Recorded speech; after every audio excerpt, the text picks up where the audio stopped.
Shalom, salam kasih dalam Yesus Kristus Tuhan dan Juru Selamat kita. Kita bertemu lagi dalam seri Spotlight on Scripture melalui saluran Wahyu Pengharapan.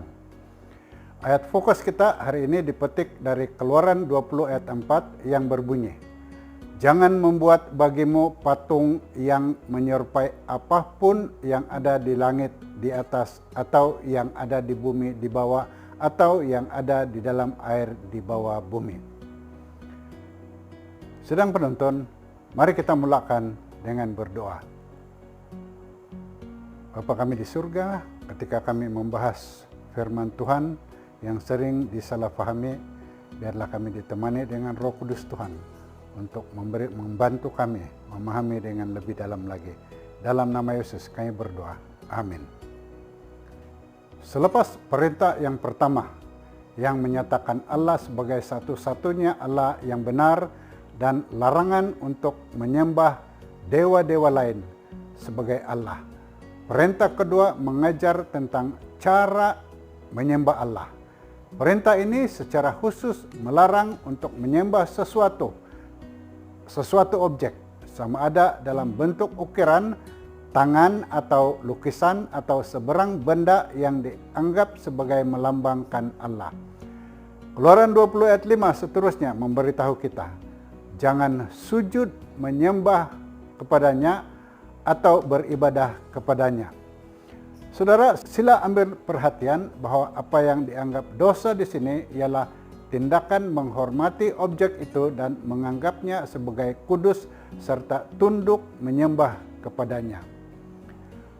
Ayat ini tidak melarang penggunaan gambar sebagai ilustrasi keagamaan atau seni lukisan untuk tujuan yang sama, yaitu untuk tujuan peragaan ketika menjelaskan sesuatu isu. Di dalam Keluaran 25 ayat 18, Allah sendiri mengarahkan Musa untuk membuat 2 kerub daripada emas. Katanya, "Kau buatlah itu daripada emas tempaan pada kedua ujung tutup pendamaian itu." Juga di dalam bangunan bait suci terpapar ukiran malaikat. Kita diberitahu di dalam 1 Raja-Raja 6 ayat 29, dan pada segala dinding rumah itu berkeliling ia mengukir gambar kerub, pohon korma, dan bunga mengembang, baik di ruang di sebelah dalam maupun di ruang di sebelah di luar. Saudara, patung lembu yang diperbuat daripada tembaga diletakkan di pekarangan bait suci. Pada suatu ketika, Bilangan 21 ayat 8 dan 9 memberitahu kita bagaimana Allah mengarahkan Musa untuk membuat patung ular daripada tembaga ketika berada di padang gurun apabila bangsa Israel diserang oleh ular berbisa.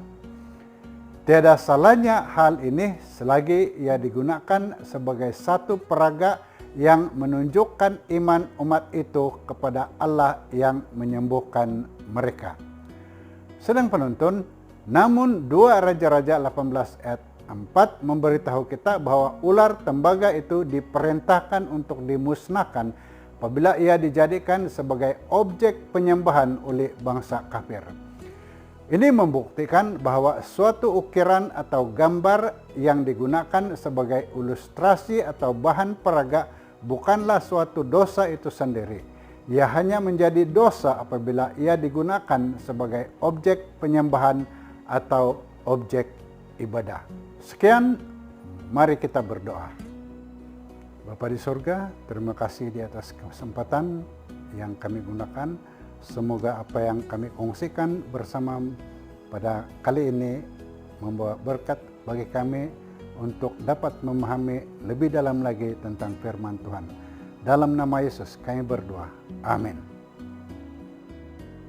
Shalom. Semoga Anda diberkati dengan perkongsian kali ini, dan jangan lupa tekan like, subscribe, dan share video ini serta tekan lonceng notification untuk mendapat maklumat mengenai video yang kami akan muatkan pada masa akan datang.